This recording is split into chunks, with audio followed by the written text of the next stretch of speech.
Voltei Brasil! Pois é, voltamos com o Expresso 30, o programa semanal do Partido Novo, que traz para você o resumo da semana com as notícias mais importantes, tudo com um comentário forte quando necessário, mas também com muito bom humor, afinal é fim de semana. Tem os quadros, né, o que o Novo fez por você, tem também o meme da semana. Qual será o meme da semana, hein? Tem também o desafio do 30 em 30, enfim. Olha só o que tem no programa de hoje. Nomeação ilegal em concurso público gera pedido de impeachment ao prefeito João Campos, líder nacional do PSB, aqui em Recife. Ditadura do STF, pois é, mais uma de Alexandre de Moraes. Depois da queda que Bolsonaro levou, Alexandre de Moraes nega que ele vá para o hospital e ainda veta uma sindicância feita pelo Conselho Federal de Medicina para apurar a ausência de cuidados médicos a Bolsonaro.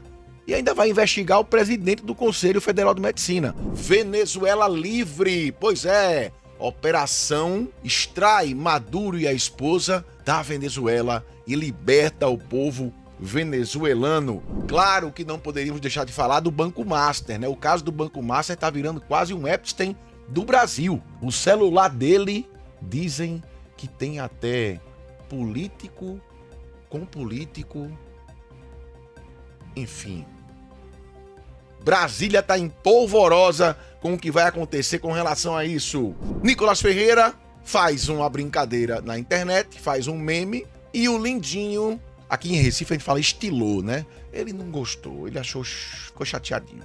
E aí que é a prisão de Nicolas Ferreira. Vamos falar dessa treta aí entre Nicolas Ferreira e o Lindinho. E é claro que a gente vai falar sobre a debandada dos ministérios de Lula. Na mesma semana, Lewandowski e também Haddad anunciam a saída do governo. Vamos falar sobre tudo isso a partir de agora no Expresso 30, maquinista novo, viu? Pará! Dá-lhe o apito que o Expresso está no ar, vai lá.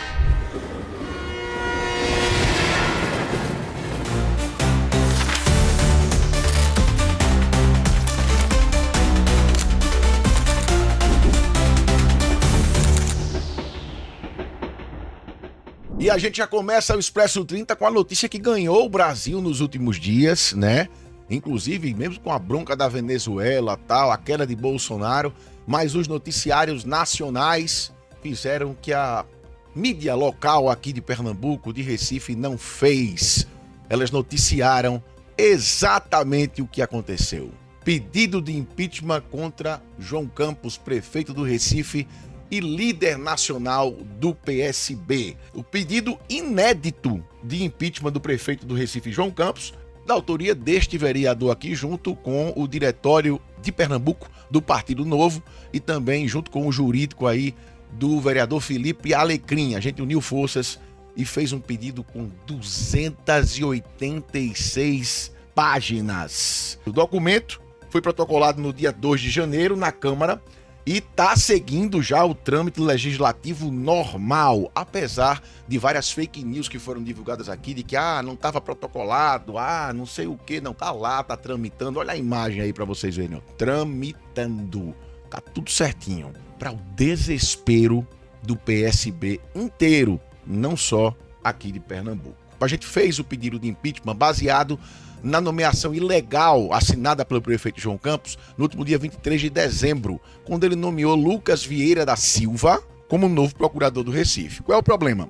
Lucas Vieira da Silva, ele fez o concurso em 2022 na chamada normal, sem ser PCD. Ficou em 63º lugar, número 63 da lista. E quem fez a lista de PCD, que estava em primeiro lugar, que era Marco Venício, é que deveria ser chamado desde outubro, quando um dos procuradores do Recife pediu para se aposentar. Ninguém foi chamado nesse período. Em maio desse ano 2025, o Lucas Vieira da Silva entregou um laudo dizendo que era portador de TEA, transtorno do espectro autista. Isso foi para a Procuradoria do Recife. 3 procuradoras concursadas disseram, não tem como voltar no tempo. O concurso foi feito em 2022, foi homologado em junho de 2023. Está entregando esse pedido para poder fazer uma requalificação como sendo PCD, em maio de 2025. Não tem como. Só que aí isso foi parar na mão do procurador-geral aqui da Prefeitura do Recife, que é esse rapaz aqui, Pedro Pontes. não concursado, é um cargo comissionado indicado pelo prefeito João Campos. E ele chegou no dia 20 de dezembro e fez: eu aceito, bota o menino para ser procurador. 3 dias depois, dia 23 de dezembro, João Campos assinou o cara como procurador. Aí pronto, o escândalo estava feito. A partir do dia 24 de dezembro, veja bem, Natal, viu? A nomeação saiu num diário oficial extra, por sinal. Mas isso ganhou as páginas, ganhou a mídia nacional, porque a local ficou caladinha. Dia 31, a gente anunciou que ia ter o pedido de impeachment e no dia 2 de janeiro a gente protocolou esse impeachment. Por quê? Por João Campos ter infringido leis. Artigos 57 e 59 da Lei Orgânica da Cidade, a Lei de Improbidade Administrativa, o Decreto 201 também, de 1967, que é uma lei federal, e possivelmente o Código Penal Brasileiro pelo crime de prevaricação. Fizemos o pedido de impeachment, protocolamos o pedido de impeachment, e o molho dessa história, esse rapaz que foi nomeado no lugar do PCD, ele é filho de uma procuradora do TCE, que é o Tribunal de Contas do Estado, que é para investigar as contas da prefeitura, mas ele é filho de um juiz. Esse juiz, em outubro, ele foi transferido da vara de Carpina, que é uma cidade aqui quase da região metropolitana, mas é interior já, para aqui, para a vara de crimes contra a administração pública da capital. E era nessa vara que estava a investigação da Operação Barriga de Aluguel, que fez busca e apreensões, porque investigava a Prefeitura do Recife num possível desvio de verba de até 500 milhões de reais na contratação de uma empreiteira, de uma construtora em Minas Gerais. E o que é que o juiz, pai do rapaz que foi nomeado no lugar do outro, fez assim que assumiu essa vara? Um mês depois, ele assumiu em outubro. Um mês depois, dia 6 de novembro, em 3 horas, ele arquivou toda a investigação. Ele recebeu essa investigação às 4 da tarde, às 7 da noite. Ele arquivou tudo e livrou a cara do prefeito João Campos. O pedido de impeachment está feito e é inédito. Nunca um prefeito no Recife sofreu um pedido de impeachment, o que gerou, inclusive, um problema na Câmara de Vereadores, porque a Câmara de Vereadores ela não sabia como agir. Foi um negócio até constrangedor. Mas mais constrangedor ainda foram as mentiras que vieram depois disso. Primeiro, o prefeito, a assessoria do prefeito, acelerou a notícia de que ele iria casar com Tabata Amaral. Tabata pode me agradecer, você desencalhou por causa de mim. Segundo, a Câmara de Vereadores soltou uma nota falsa, dizendo que o processo não estava tramitando na casa. De novo, tá aqui, ó. Pegar na mentira, uma coisa tão feia, rapaz. Essa nota foi divulgada nos meios de comunicação como se fosse, não, está na procuradoria porque não atende juridicamente aos requisitos. Conversa, tá lá tramitando. E o que é que acontece?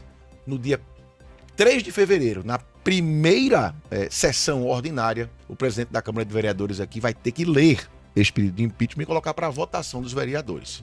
E aí, por maioria simples, esse pedido de impeachment pode ser aprovado e aí começa a investigação para ter o impeachment. Isso quer dizer que o prefeito vai ter que se afastar das funções. Caso não tenha maioria simples, encerra aí. Vamos lá, vamos para a segunda estação do nosso Expresso hoje, que é o que aconteceu com Bolsonaro, rapaz. Bolsonaro levou uma queda lá na cela onde ele tá, digamos assim, e ninguém podia entrar para ver Bolsonaro. Michele Bolsonaro alertou o país inteiro através do Instagram dela, colocando lá uma história dizendo: meu amor não está bem. Tá aqui até o post que ela fez. Levou uma queda e ninguém sabe como é que ele tá. E aí depois ela conseguiu vê-lo durante meia hora e a situação dele não era boa não. Ele tava meio fora do ar, ele tava com um traumatismo craniano. Inclusive foi verificado um traumatismo craniano leve. E aí foi solicitado que ele fosse para o hospital. E Alexandre de Moraes negou que ele fosse para o hospital. Negou que ele fosse para o hospital. Veja, isso é negar atendimento médico. E aí o CFM, o Conselho Federal de Medicina, e disse: não, vamos lá para verificar a situação. Não é de Bolsonaro ou de quem for, é daquele paciente. Não dá para admitir um paciente que está com traumatismo craniano não ser levado para o hospital ou não ter o atendimento médico, pelo menos no local, porque isso foi negado também. E aí foi feita uma sindicância pelo CFM. Sabe o que Alexandre de Moraes fez? Olha a notícia para vocês. O ministro Alexandre de Moraes anulou a determinação do Conselho Federal de Medicina, que abriu a sindicância para investigar as condições de atendimento médico prestado a Jair Bolsonaro, depois que ele sofreu essa queda. De acordo com Moraes, o CFM não tem poder para investigar a atuação da Polícia Federal, que é responsável pela prisão do ex-presidente.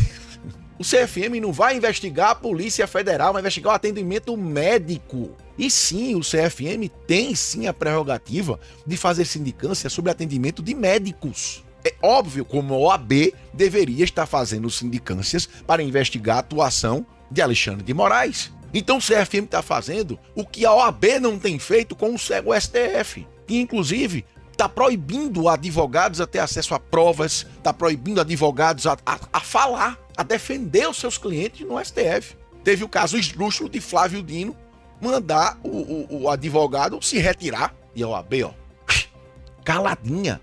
O CFM não. O CFM viu que estava havendo a negativa do atendimento médico e disse, não, vamos lá para ver como é que está o atendimento médico dele. Porque é uma questão que envolve a profissão de médico. E aí Alexandre de Moraes não só cancelou a sindicância, como ainda determinou que a Polícia Federal investigasse o presidente do CFM. Eu pergunto o seguinte, CNJ, até quando? Até quando esse rapaz vai ser o dono do Brasil e vai passar por cima de qualquer lei porque ele quer? Isso é tirania. Isso passou de ser uma ditadura, passou para tirania já. Negar atendimento médico.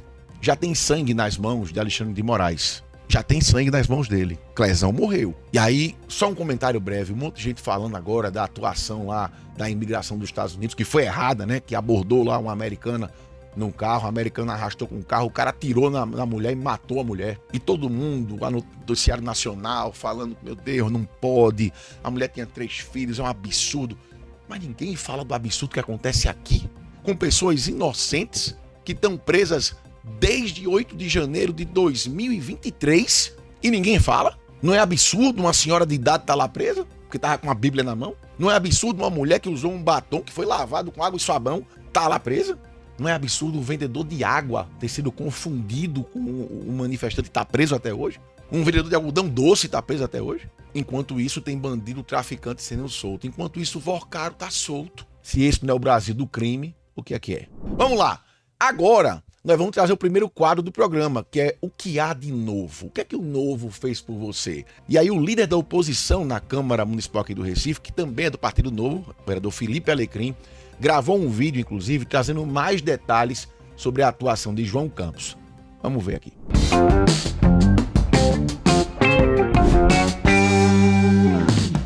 O prefeito João Campos disse em entrevista que o que aconteceu no caso do concurso público foi um processo normal. E o pior, chamou de oportunismo político o pedido de impeachment que foi protocolado pelo vereador Eduardo Moura. Agora, o que não dá é para ver isso sendo tratado como oportunismo eleitoral. Eu começo dizendo o seguinte, vereador Eduardo Moura, parabéns pelo excelente trabalho. O que você fez foi republicano, institucional e principalmente responsável.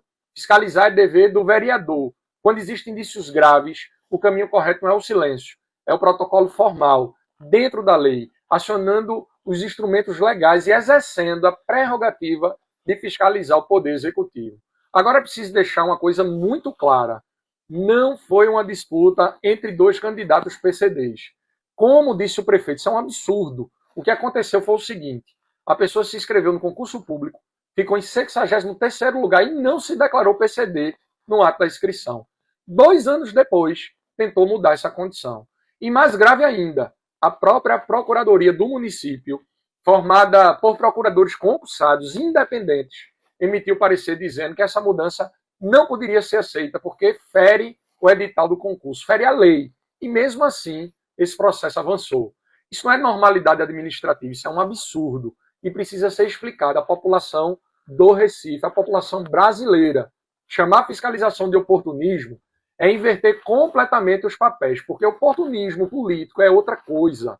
Oportunismo político é pintar o cabelo de branco, fazer dancinha e gastar 18 milhões no carnaval. É dizer na campanha que o PT tem pessoas presas por corrupção, afirmar que o partido não faria parte do seu governo e depois subir no palanque para se declarar soldado do presidente Lula. Eu quero dizer, presidente, que onde o senhor estiver no meu estado e na minha cidade, eu estarei ao seu lado, defendendo o seu nome e dizendo que eu sou um soldado do senhor.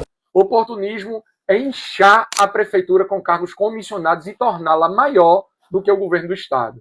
É gastar mais de 300 milhões em publicidade e propaganda. É inaugurar faixa de pedestre fazendo dancinha. É reduzir os impostos das bets em 60% para que elas depois patrocinem festas, enchendo os nossos parques, praças e a nossa cidade de propaganda. Oportunismo é achar que CPI na LEP, apoiada por deputados do PSB, é democracia, mas que fiscalizar na Câmara Municipal não é. Fiscalizar não é oportunismo, fiscalizar é obrigação. Quem não deve não teme. Quando há dúvidas, o caminho correto é investigar, esclarecer e dar transparência à população. Isso é democracia, isso é responsabilidade com dinheiro público. Se você concorda comigo, deixa aqui o seu comentário e compartilha esse vídeo. Tá então o grande Felipe Alecrim, que é um grande articulador e é um cara que tá dando muita dor de cabeça aqui na Câmara Municipal do Recife. Você viu os detalhes que ele deu, né? Outras coisas de João Campos e a justificativa de João Campos, que foi, não, isso é oportunismo político. Oportunismo político, amigo, é usar o próprio irmão que tem síndrome de Down para parecer bonzinho e politicamente correto com os PCDs, depois de passar um cara, filho do juiz, que livrou tudo de uma investigação na frente de um PCD. Isso é oportunismo político. E baixo. Vamos lá. Vamos agora para nossa terceira estação do dia, que é o fim da ditadura na Venezuela. Será que é mesmo? A notícia que repercutiu em todo o planeta no início do ano foi a ofensiva americana na Venezuela. A operação foi batizada de Resolução Absoluta, tá? A ação militar resultou na captura do ditador Nicolás Maduro e da primeira-dama Cília, né? Acho que é Cília Flores. A agilidade das tropas americanas e a facilidade com que realizaram as capturas chamou a atenção. Em apenas 5 horas, os dois foram presos e conduzidos para Nova York, onde permanecem detidos à disposição da justiça americana. Maduro está sendo acusado de cometer crimes como homicídios, sequestros, narcoterrorismo e de conspirar para a importação de cocaína. Maduro se declarou inocente, obviamente, e afirmou ser um prisioneiro de guerra. Óbvio que eles vão usar o nome. Coitado de Maduro, ele nem é um ditador, né?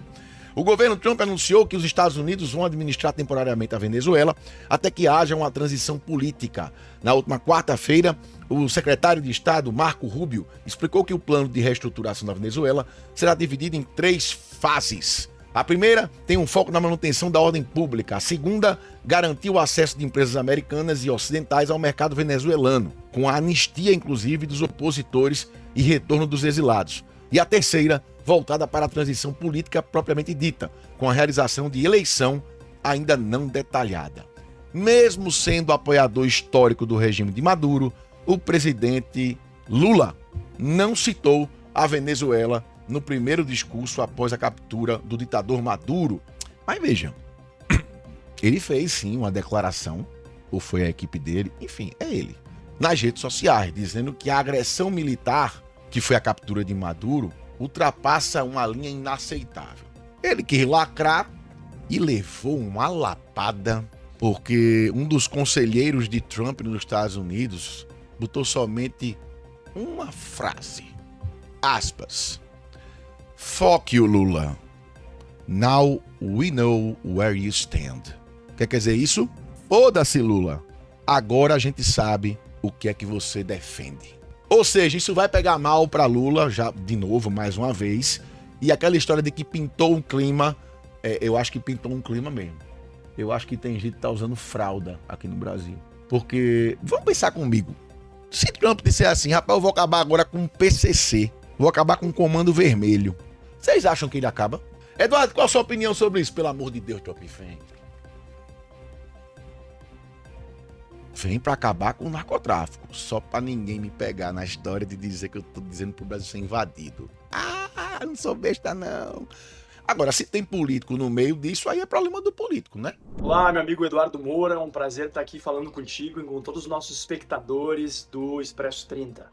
A temática da Venezuela, ela é particularmente importante para o Brasil, não só, obviamente, por ser um dos países com os quais a gente divide uma das nossas maiores áreas fronteiriças, e por ser um país que, por conta do seu colapso socioeconômico, trouxe ao Brasil quase 1 milhão de seus cidadãos, que vêm se espalhando por todos os estados brasileiros e nas cidades das mais improváveis.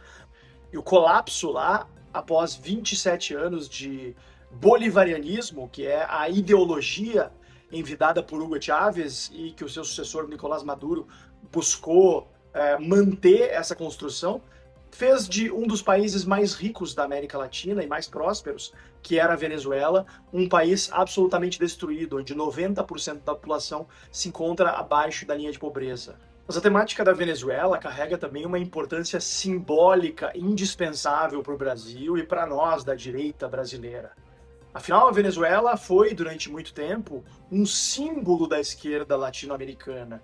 E a experiência chavista foi louvada como um caso de êxito durante muito tempo pelo PT, quando, depois de um tempo, eles começaram a agir de maneira um pouco envergonhada, quando a destruição desse país passou a ficar mais evidente ao longo dos anos. Mas basta a gente olhar as manifestações de algumas das principais lideranças da esquerda brasileira, desviando o foco da atenção para a invasão americana, para o ataque americano, colocando a culpa do problema não naquele que fez de refém a população de um país, uma população de 40 milhões de pessoas, das quais 8 milhões tiveram que fugir do país, mas colocando foco no libertador, nas forças militares americanas, que felizmente libertaram o povo venezuelano do ditador Nicolás Maduro. E esses inimigos da liberdade, defensores de ditaduras de esquerda, o que eles querem te fazer crer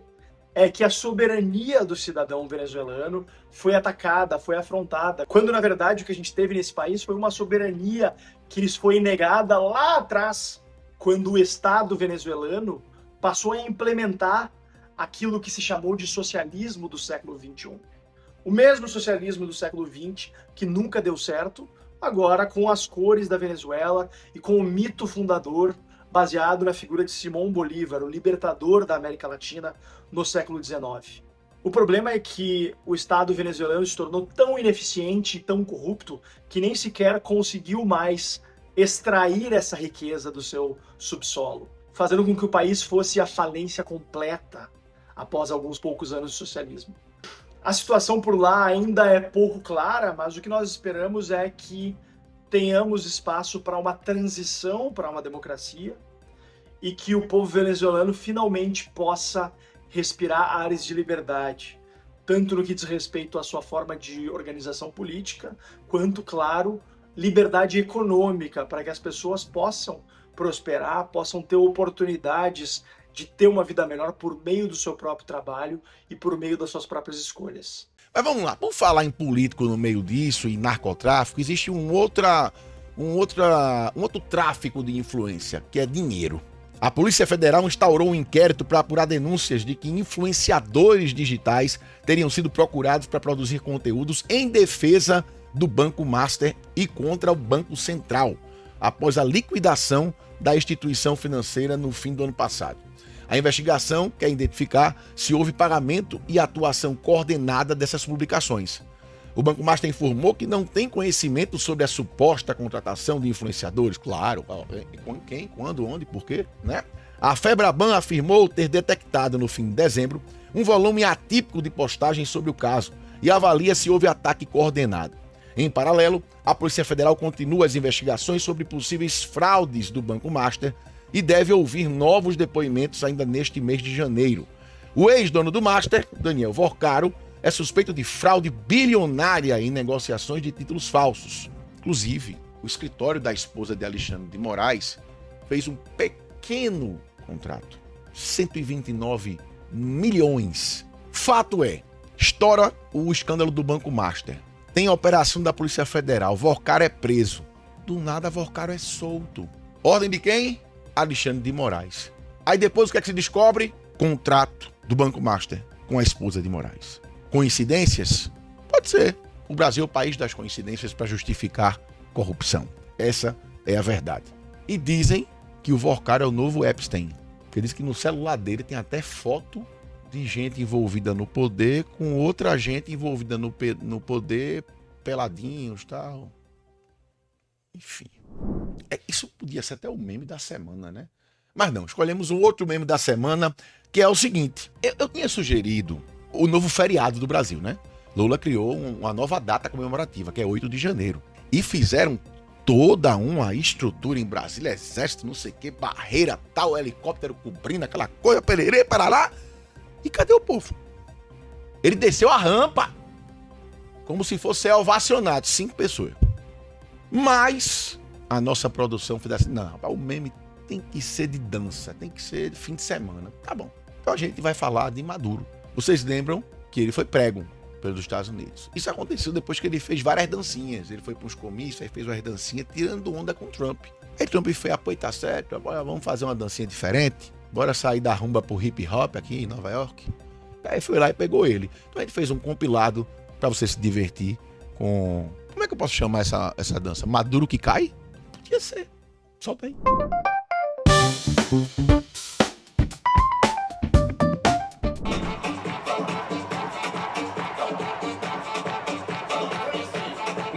Guerra en el Caribe ni en Sudamérica. No. Not war. Just peace. No a la guerra loca.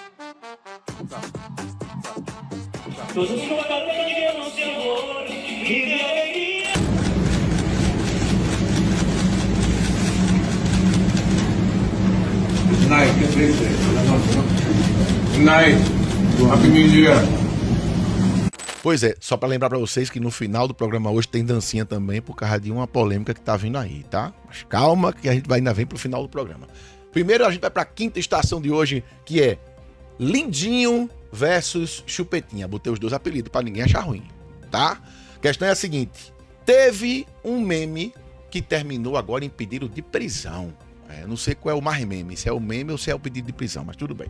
O deputado federal Lindbergh Farias, o Lindinho, que é líder do PT na Câmara, anunciou que vai protocolar uma representação na Polícia Federal contra o deputado Nicolas Ferreira, do PL, porque, segundo o Lindinho, Nicolas teria cometido um crime ao divulgar um conteúdo que atentaria contra a soberania nacional. Qual o conteúdo? Esse aqui, ó.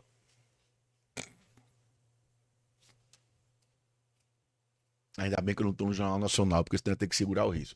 Veja bem, Nicolas Ferreira publicou essa montagem aqui, obviamente uma montagem, né? Ele substituiu a imagem de Maduro por Lula sendo levado pelas forças americanas. E aí, segundo Lindinho, essa publicação feita nas redes sociais não é apenas um meme. O conteúdo contribui para normalizar a ideia da intervenção militar estrangeira no Brasil, o que poderia configurar um crime. Nicolas ressaltou que a montagem não passa de uma brincadeira, mas admitiu que aceitaria a intervenção externa no Brasil para que criminosos paguem pelos seus crimes. Pois é, eu não me lembro de Lindinho falando alguma coisa quando botaram um vídeo do pessoal jogando bola com a cabeça de Bolsonaro. Porque, veja, esse filmezinho que fizeram seria o quê? Incitação ao homicídio, decapitação do presidente e ainda mais o vilipêndio a cadáver. Poxa, já tô com 3 crimes aqui na cabeça, né? Rápido.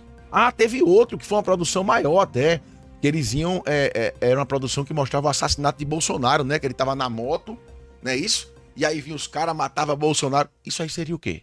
Por falar nisso, está saindo ministro, né, rapaz? 1 não, 2. Pois é, estação agora é evacuando, saída pela direita, Chapolin. 2 ministérios importantes do governo Lula devem perder os ministros Ricardo Lewandowski, da Justiça, e Fernando Haddad da Fazenda. Meu Deus do céu, obrigado por atender a minha prece. Ai, Jesus. Eles disseram ao presidente que não devem continuar nos cargos. Meu Deus do céu! Será que fica pior do que com Haddad e a economia? Só seria botar Dilma, né? Aí, pelo amor, não faça isso não. Pra que eu dei ideia? Vamos lá. Lewandowski manifestou a intenção de sair do ministério devido ao desgaste acumulado na condução de pautas sensíveis, aliado à avaliação de falta de apoio político no Palácio do Planalto. Já Fernando Haddad sinalizou que só deve permanecer no comando da Fazenda até fevereiro. A saída estaria ligada ao plano de assumir a coordenação de campanha de Lula, já de olho nas eleições presidenciais de outubro. Por favor. Tá melhor do que eu imaginei. Se ele fosse para ir pro Senado, era uma tática mais inteligente. Mas Haddad, que nunca ganhou uma eleição para presidente e vai coordenar a campanha de Lula, pelo amor de Deus, faça isso. Só o fato de Haddad sair da economia, meu amigo, já é um ganho. Porque, veja, pior do que tá, não tá. É feito tiririca. Pior do que tá, não fica. Vamos agora para nossas rapidinhas do Expresso. Quem nunca, né? Solta a vinheta aí, bora pras rapidinhas. Trump ordena a saída dos Estados Unidos de mais de 60 organizações internacionais. 31 dessas entidades são ligadas à ONU. Casa Branca afirma que Trump quer comprar a Groenlândia e diz que o país pode usar a força se for preciso. Aí vai comprar, é conquistar. Presidente do grupo Corona é sequestrado e assassinado no México. Reino Unido e França planejam enviar tropas à Ucrânia após cessar fogo. Presidente do TCU diz que não irá reverter a liquidação do Banco Master. Em 2025, Brasil teve a segunda maior saída de dólares da história. O fluxo cambial negativo foi de mais de 33 bilhões de dólares. Sem anistia, oposição prioriza convocar Lulinha na CPI do INSS. Indicação de Otto Lobo para presidir Comissão de Valores Mobiliários provoca críticas. Dono da Outsider Tours, acho que é isso, é preso em Santa Catarina por estelionato. Empresa vendia, mas não entregava pacotes esportivos nacionais e internacionais. Ministério Público Federal pede explicações à Petrobras e ao IBAMA sobre vazamento de fluido na foz do Amazonas. E um homem é preso no interior de São Paulo com mais de 600 hidrômetros furtados. Taca, gota. Bom, chegamos na parte que você gosta, é a parte que eu me lasco no programa. Quadro 30 em 30. Para começar o ano com um cérebro afiado, o desafio é o teste de habilidade e agilidade matemática com o número 30. Vamos colocar o numeral em diferentes operações e no fim de 30 segundos você terá que dizer o resultado. Vai. 30 segundos na tela. Já! 30 mais 30. 60. 60 vezes 30. 1800. 1800 vezes 30.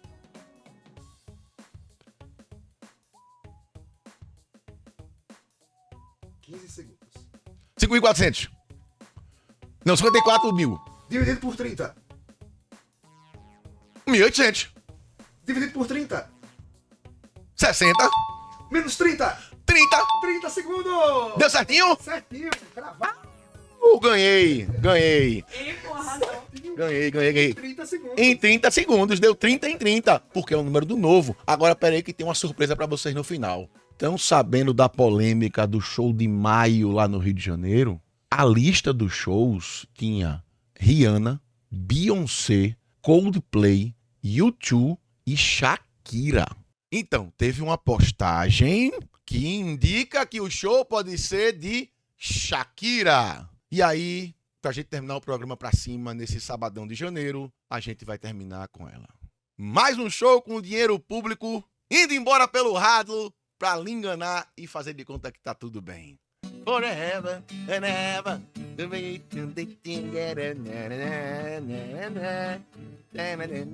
Shakira! Forever. Tchau, beijo.